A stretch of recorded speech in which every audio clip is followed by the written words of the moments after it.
Forget ordinary statistics.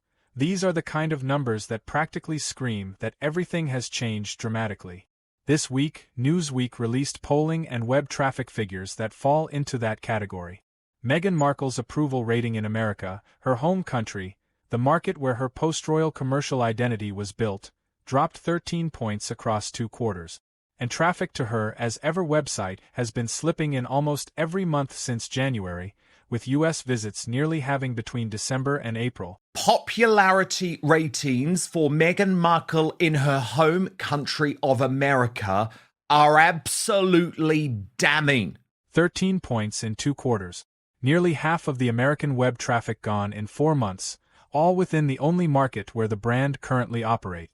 Tonight, we're breaking down every figure in that Newsweek analysis, what the web traffic data really reveals about the health and trajectory of the business hiding behind the polished Instagram posts and glowing People magazine coverage, and why the ongoing patterns surrounding People magazine, which has quietly become a story of its own, matters when it comes to understanding why those polling numbers are shifting. First, let's look at the YouGov polling because methodology matters, and understanding how the system works is crucial if you want to understand what these numbers are actually saying. YouGov uses a rolling approval system instead of traditional single-point polls. Rather than conducting one survey at a specific moment and publishing the outcome, responses are gathered continuously throughout the year from a large pool of participants and compiled into quarterly dataset.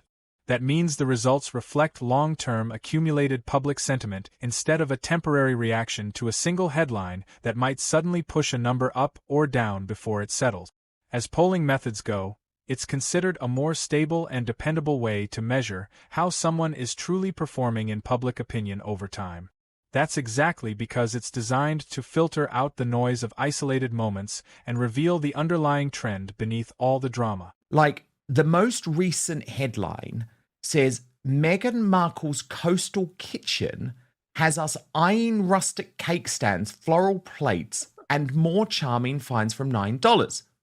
Now, can we just be honest about it? Because everyone knows their kitchen is gross, right? Like, I mean, I'm not a big kitchen guy, but there's a reason why Meghan never uses their own kitchen for her TV show or her photo shoots. Back in the third quarter of 2025, Meghan Markle was viewed favorably by 37% of respondents and unfavorably by 22%, giving her a net approval rating of +15 in America. That's a solid number, and more importantly, it represented a meaningful reserve of public goodwill in the country she chose as the base for both her personal life and her entire business venture. For a public figure tied to Britain who stepped away from a major institution, moved into the world's most competitive media market, and set out to build a lifestyle and food brand from the ground up, that level of support carried real value. A net +15 in American public opinion wasn't just a statistic. It was a legitimate commercial asset. Public sentiment often translates into consumer behavior, and +15 gave the operation a foundation to build upon. But by the first quarter of 2026, the picture had changed dramatically. Favorability dropped to 29%, while unfavorable views climbed to 27%. That left her with a net approval rating of just +2, marking a 13-point decline across 2 quarters in her home market, measured by a continuous rolling system specifically designed to filter out the noise of isolated headlines, temporary spikes, and short-lived controversies. To be ignored, and they just keep pumping out this manufactured nonsense. Like you said, it is just pure Sussex propaganda, and they are ignoring the truth that everybody can see. For anyone wondering why that number matters, just look at how these rolling polls usually behave. A celebrity with a major movie release, a high-profile charity moment, or a strong media cycle might gain 3 or 4 points for a while. Someone caught in a legitimate controversy could lose a similar amount before eventually bouncing back. That's the normal pattern. It's gradual, predictable, and often cyclical. A 13-point net decline across 2 quarters is something entirely different. That's not a brief stumble, it's a sustained slide. In any professional communications operation, a movement that large and that consistent would immediately spark serious discussions about what's causing it and what needs to change. A drop of that magnitude doesn't reverse itself simply by repeating the same strategy and hoping the numbers recover. If it can be reversed at all, it requires understanding what's driving the decline and addressing those issues directly rather than continuing to push content while the underlying trend keeps moving the wrong way. If Palace Insider is bringing you the details other channels keep missing, hit that like button. Takes a second, helps the channel grow, and ensures we keep breaking down stories like this. Now let's turn to the web traffic, because Newsweek's Jack Royston highlighted something particularly revealing. Using similar web data, he tracked monthly American visitors to the As Ever website, and the trend mirrors the polling decline almost perfectly. In December 2025, the site recorded 246,000 total visits, with 108,000 coming from the United States.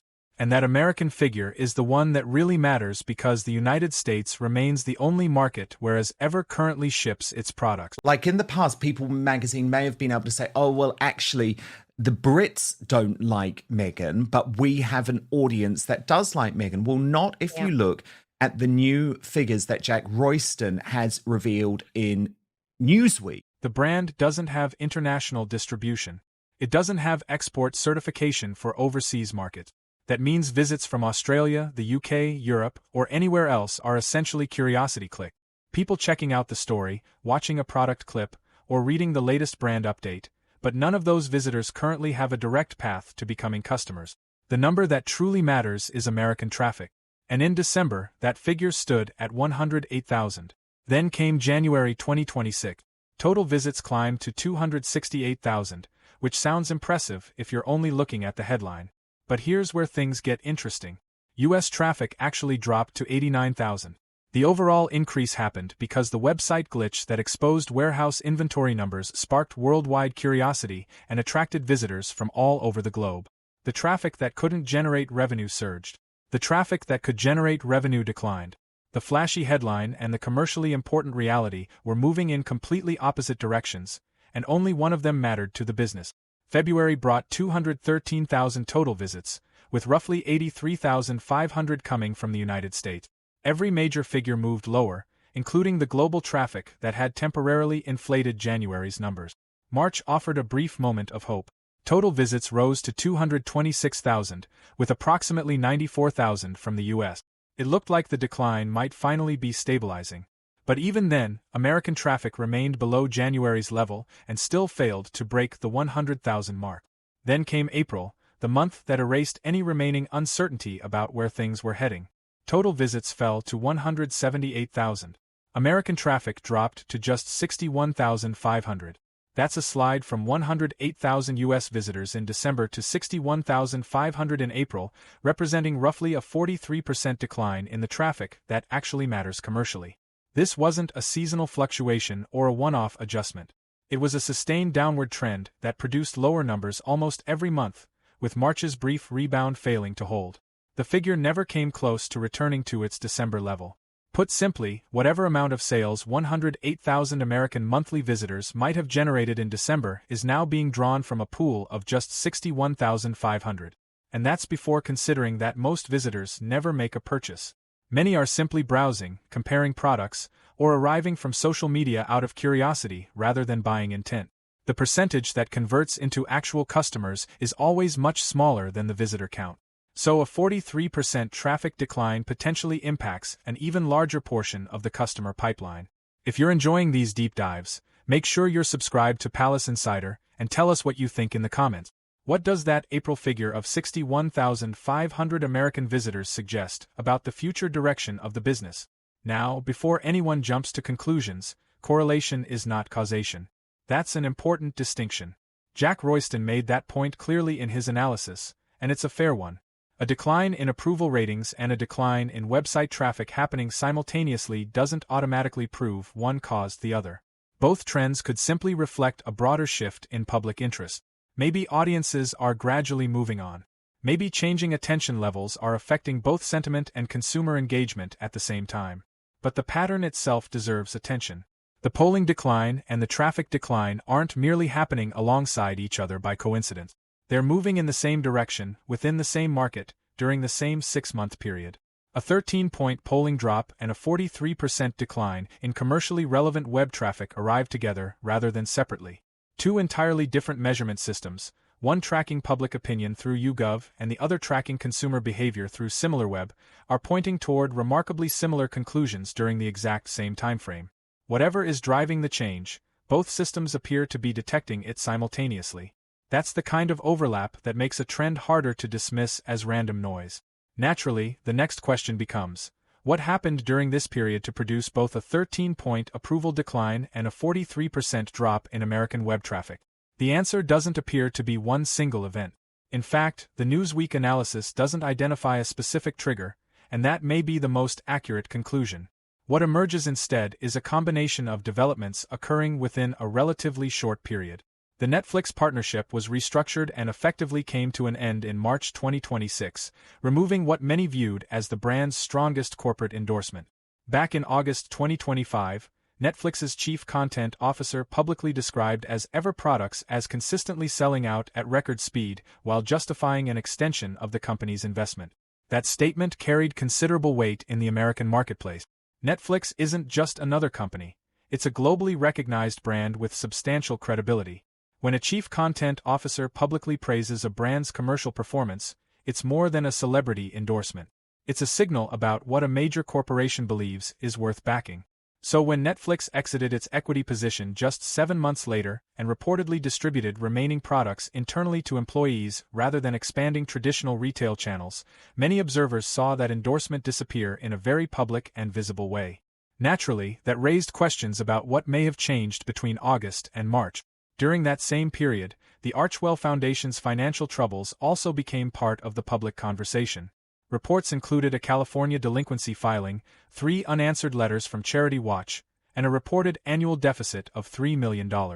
On paper, a charitable foundation facing scrutiny and a commercial lifestyle brand are separate entities. But for many American consumers, perceptions aren't neatly divided into separate categories. The broader image of the Sussex household often shapes how all related developments are viewed. Then there was the January website glitch that exposed warehouse inventory figures, adding another layer to the discussion. At the same time, questions emerged over messaging surrounding business expansion. An explanation published through People magazine in January regarding international growth was followed 8 weeks later by a spokesperson's statement saying that no decisions had been made. Whether intentional or not, the contradiction became widely discussed and reached audiences far beyond the usual royal watcher circles. The timing of the Geneva speech added even more fuel to the conversation. Delivered just 18 days before the birthday photographs appeared in April, it generated extensive coverage focused on the perceived gap between public messaging and subsequent actions. Importantly, all of this unfolded while approval ratings were already trending downward. Viewed individually, none of these developments would necessarily be expected to move a YouGov rolling approval rating by 13 points. But taken together over a 6-month period, especially within a market already showing signs of fatigue from the constant flow of Sussex-related content, they may have created a cumulative effect that is now showing up in the polling data. This doesn't look like a single controversy that can be smoothed over with one sympathetic magazine feature or a carefully curated Instagram post. Instead, it resembles a pattern that has developed across multiple events, multiple data points, and multiple months, creating what appears to be a more durable shift in public perception rather than a temporary reaction that fades once headlines move on.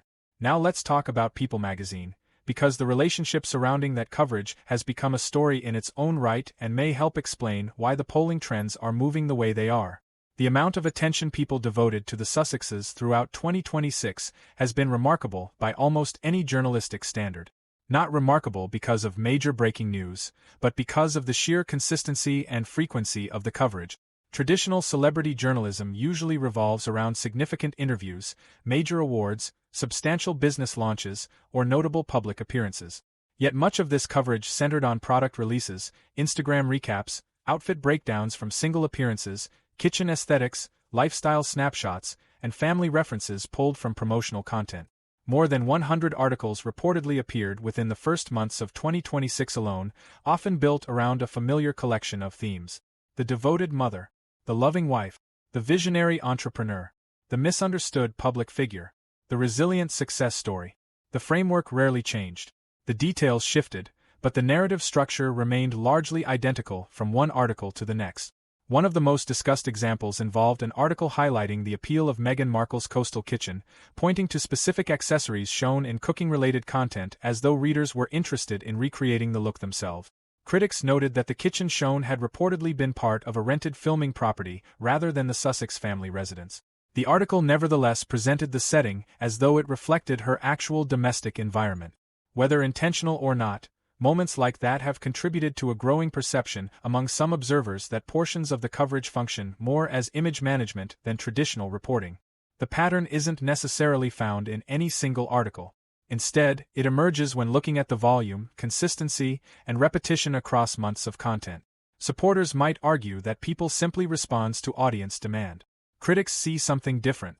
They point to the constant positive framing, the absence of meaningful criticism, the recycling of familiar narratives, and instances where supportive coverage appeared shortly before potentially controversial Sussex-related stories entered public discussion. The Geneva birthday photo situation is frequently cited as an example, with favorable framing reportedly appearing before the photographs themselves became public. Whether this dynamic stems from a formal arrangement, an informal relationship between communications teams and editors, or simply a publication recognizing that Sussex-related lifestyle stories reliably attract clicks, the end result appears similar. A major American outlet increasingly viewed by some readers less as an independent observer and more as a consistent amplifier of a particular public image.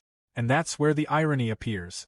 Positive third-party coverage can be incredibly valuable for a brand because it functions as a trust signal. Consumers are often more persuaded when praise comes from a respected outside source rather than directly from the subject itself. The strategy works best when readers view the publication as genuinely independent. But as the volume and consistency of the coverage become more noticeable, that perception can begin to change. Once that level of coverage becomes obvious enough to spark public discussion and scrutiny, as many observers argue happened throughout 2026, the trust factor begins to weaken. Readers stop viewing the coverage as independent journalism and start seeing it as carefully managed messaging. And that's where the problem begins. Messaging that appears coordinated is far less effective at building genuine consumer confidence than praise coming from a source people believe is truly independent. 100 glowing articles from a publication perceived as acting like a PR ally can ultimately carry less weight than 10 favorable pieces from a publication known for maintaining editorial distance and scrutiny. The value of third-party endorsement depends entirely on one thing: the audience believing the third party is actually independent. That's why the YouGov polling figures are so interesting. During the exact period when People magazine's Sussex coverage was arguably at its most intense, approval ratings were moving in the opposite direction. If anything, the numbers suggest the strategy may be delivering diminishing returns rather than increasing public support. Which brings us back to the central issue. A 13-point drop in net approval across 2 quarters, measured through a rolling system designed to smooth out short-term fluctuations. At the same time, American web traffic to the As Ever website nearly cut in half. The sheer volume of favorable People magazine coverage didn't prevent either development. If anything, it may have created an appearance of momentum that wasn't fully reflected in the underlying data. Constant positive headlines can make things appear healthier than they actually are. But perception and performance aren't always the same thing, and the numbers continued moving downward regardless. Now let's address the comparison that keeps resurfacing whenever discussions turn to the Sussex business strategy: Victoria Beckham. At first glance, it's an appealing comparison. After all, Victoria successfully transformed herself from celebrity status into a respected entrepreneur. But once you examine the details, the comparison starts looking less like a roadmap and more like a warning sign. Victoria Beckham achieved something that celebrity brands rarely manage. She earned genuine respect within the fashion industry itself. Designers, critics, editors, and buyers evaluated her work on its own merits rather than simply treating it as a celebrity side project. Her label won awards, attracted serious clients, and developed a design identity that stood on its own in an industry known for being skeptical of celebrity-driven ventures. Yet even with all of that credibility, the business struggled financially for years. Not months, years. The company required sustained support while it built relationships, distribution channels, and long-term industry standing. During that period, much of the financial stability came from David Beckham's vast commercial empire, including football earnings, sponsorship agreements, business ventures, and eventually investments such as Inter Miami. His income provided the cushion that allowed the brand time to develop without collapsing under financial pressure. That support wasn't hidden. It was widely documented and publicly acknowledged. Building credibility took years, and surviving those years required resources that many households simply would not have had available. This is where critics argue the Sussex comparison begins to break down. The circumstances that helped make the Beckham model work don't appear to exist in the same form here. The Sussex business ventures have not generated the kind of industry-wide critical acclaim that Victoria's fashion label eventually earned. Whether discussing the lifestyle brand, podcast projects, food-related content, or Netflix productions, there has not been a comparable level of sector recognition from industry gatekeepers. Equally important is the financial side of the equation. The Beckham strategy worked because there was enough capital available to absorb losses while credibility developed over time. According to critics, current indicators surrounding the Sussex operation raise questions about whether a similar cushion exists. The reported Archwell Foundation deficit, concerns surrounding expansion costs for As Ever, and the absence of any publicly announced replacement for the Netflix partnership are often cited as examples. Those factors don't necessarily prove long-term difficulties, but they do make the comparison far more complicated than it initially appears. The reality is that building a successful brand from scratch is extraordinarily difficult, even with celebrity status attached. The Beckham example is often presented as proof that patience eventually pays off. Yet when examined closely, it also highlights just how many specific conditions had to align for that outcome to become possible. In that sense, the comparison may actually underscore the challenge rather than ease concerns about it. What sounds encouraging at a headline level becomes much less straightforward once the financial realities, industry credibility, and years of investment required are brought into the conversation. When you put the polling numbers and the web traffic data side by side, then compare them with everything else that unfolded during the same period, a striking picture begins to emerge. The American consumer relationship that was supposed to serve as the foundation of the entire commercial operation appears to have weakened during the exact 6-month stretch when major partnerships either ended or shrank significantly. These don't look like isolated stories anymore. They increasingly resemble different measurements of the same underlying trend. At the same time, the foundation faced questions about donor confidence and regulatory standing. The brand experienced declines in both approval ratings and website traffic within its most important market. Its biggest corporate endorsement disappeared publicly and visibly. Yet the communications strategy remained largely unchanged. The steady stream of People magazine features continued. The Instagram content kept coming. Carefully prepared responses appeared ahead of potentially controversial moments. From the outside, the messaging machine maintained the same pace even as multiple indicators beneath the surface were moving in the opposite direction. That's the broader story many observers believe emerges from the Newsweek data when polling and web traffic are analyzed together rather than separately. Not simply a rough quarter. Not a temporary setback that can be smoothed over with favorable headlines or another glossy magazine feature. Instead, the numbers appear to point toward a sustained directional shift across several independent measurements within the market that matters most to the post-Royal Sussex brand. The big unanswered question is whether April's figure of 61,500 American website visitors represents the bottom or merely another step downward. The same uncertainty surrounds the 13-point polling decline. Has the approval slide reached its floor, or is it still unfolding? The answer depends largely on whatever factors contributed to the change in the first place. Right now, the available evidence doesn't offer an obvious optimistic conclusion. And perhaps most importantly, the communication strategy that remained in place throughout this period hasn't yet produced clear signs of reversing either trend. The numbers continued moving in the same direction despite the ongoing effort to shape the narrative. So now the question shifts to you. What do you make of the 13-point approval drop and the dramatic decline in American web traffic? Do these figures suggest a temporary setback that can still be reversed with the current strategy, or do they point to something more fundamental changing in how American audiences view the Sussex commercial brand? Share your thoughts in the comments because this debate is far from over. And if you enjoy deep dives into the numbers behind the headlines, make sure you're subscribed to Palace Insider and hit the like button. Your support helps keep these analyses coming, and trust me, this story may be just getting started.